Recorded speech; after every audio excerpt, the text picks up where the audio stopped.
हुई बैठी थी। अरे ये क्या, ये गाय इतनी थकी हुई है।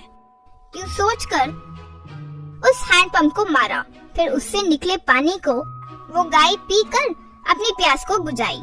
राकेश उस गाय से, अगर मेरी तरह तुम्हारा भी कोई नहीं है, तुम मेरे साथ रह सकती हो। वो गाय उन बातों के लिए अपना सर हिलाई और तब से वो राकेश के साथ रहने लगी। तब से राकेश हर सुबह उस गाय को चारा खिलाया करता था। जब भी राकेश उदास होता था तो सीढ़ियों पर बैठकर वो उस गाय के साथ बातें किया करता था। एक दिन राकेश के घर का मालिक घर पर आकर, क्या भाई राकेश, 3 महीने से घर का किराया नहीं भरा? श्रीमान, इस साल ठीक से फसल नहीं होगा, बहुत जल्दी चुका दूंगा। तुम्हें मैं 10 दिन का वक्त दे रहा हूँ, अगर इतने में चुका सकते हो तो ठीक है, वरना घर खाली करना पड़ेगा। फिर वो घर का मालिक वो गाय देखकर, ये क्या, गाय खरीदे हो क्या? खरीदा नहीं श्रीमान, बस कुछ दिनों से मेरे साथ रह रहा है।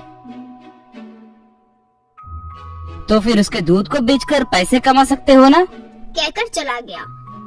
राकेश उस रात, हाँ, मैं उस गाय का दूध निकाल कर बेच सकता हूँ ना?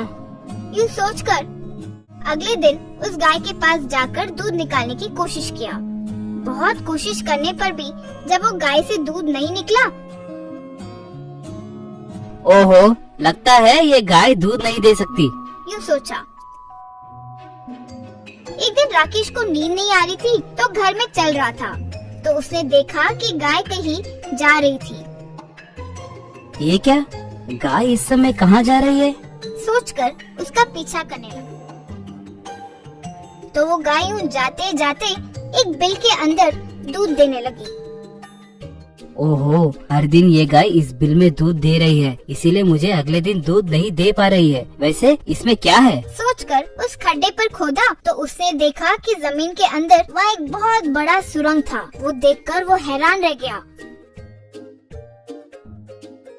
राकेश फिर उस सुरंग के आकर देखा कि वहाँ एक सोने का पेड़ लगा था। वो पेड़ को देखकर राकेश चकित रह गया। उस पेड़ के डाली और पत्ते सारे सोने के ही थे।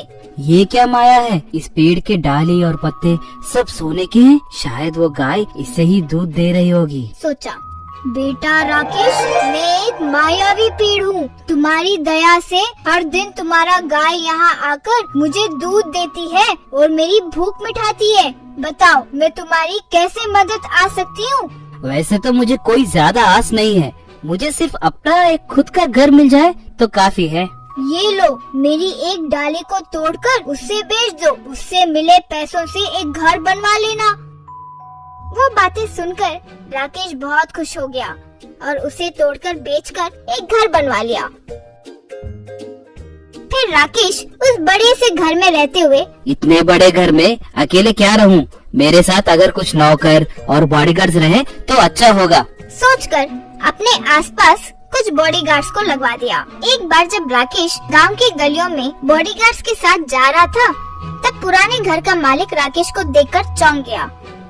ओनर राकेश से, क्यों भाई राकेश, कुछ ही समय में बहुत बड़े आदमी बन गए हो, ये कैसे हुआ? वो एक रहस्य वाली बात है, किसी से नहीं कहना चाहिए। ठीक है, लेकिन जो बात कह रहा हूँ उसे ठीक से सुनना। इतना कमाने के बाद एक घर से संतुष्ट मत रहना। अब मुझे ही देख लो, मेरे कितने सारे घर हैं। अगर मेरे व्यापार में कोई नुकसान भी हुआ तो मुझे घर के किराए से मिले पैसों से आराम से जी सकता हूँ। तुम भी 2-3 घर बनवा लो, तुम्हारी भलाई के लिए कह रहा हूँ। कहकर चला गया। वो बातें सुनकर राकेश सोचा, हाँ, ये जो कह रहा है वो भी सही है। कब तक मैं यूं ही डालियों को तोड़कर घर बनवाता रहूंगा? एक ही बार मैं वो पूरा का पूरा पेड़ तोड़ दूं और कुछ बनवा लूं तो सही लगेगा। सोच। उस रात सुरंग में जाकर उस पेड़ को तोड़ रहा था। अरे मूर्ख, मुझे ही मारने की कोशिश कर रहे हो? जहाँ से तुमने शुरुआत की वहीं पे वापस पहुँच जाओगे। कहकर वो पेड़ वहाँ से गायब हो गया। फिर राकेश बाहर आकर अपने घर को देखा तो वो पहले की तरह एक छोटे से घर में बदल गया था। अरे ये कैसा अनर्थ हो गया? कहकर अपना सर पकड़ लिया। वो मैनापुर नाम का गांव था। उस गांव में सोनू सूद नाम के किसान के 2 बच्चे थे। सोनू सूद को अपने पास रहे भैंस बोले तो बहुत पसंद था। रोज सुबह अपने भैंस को सोनू सूद नदी के पास लेकर जाके नहलाता था।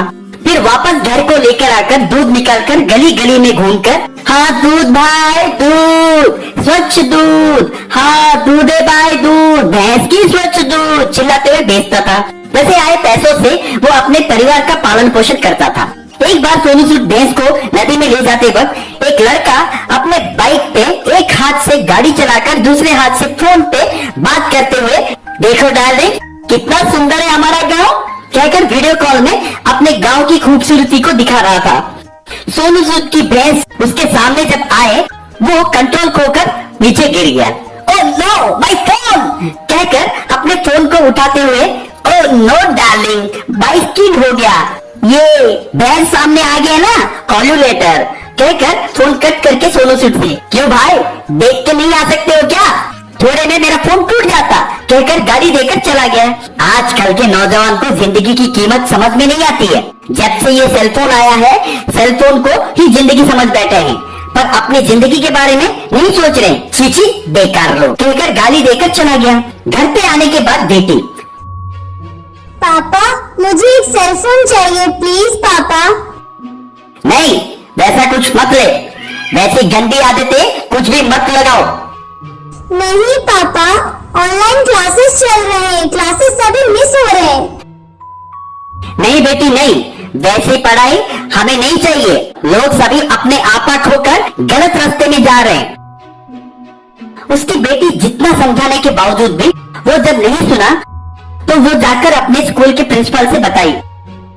अगले दिन प्रिंसिपल सोनू सूद के पास आकर, देखिए ये लॉकडाउन के कारण स्कूल सभी बंद है, हम बच्चों को ऑनलाइन तरीके से पढ़ा रहे हैं। आपके बच्चे भी बाकी बच्चों के जैसे बिगड़ जाएंगे ये सोच में परवरिश कभी मत कीजिए, विश्वास के साथ उनकी परवरिश कीजिए।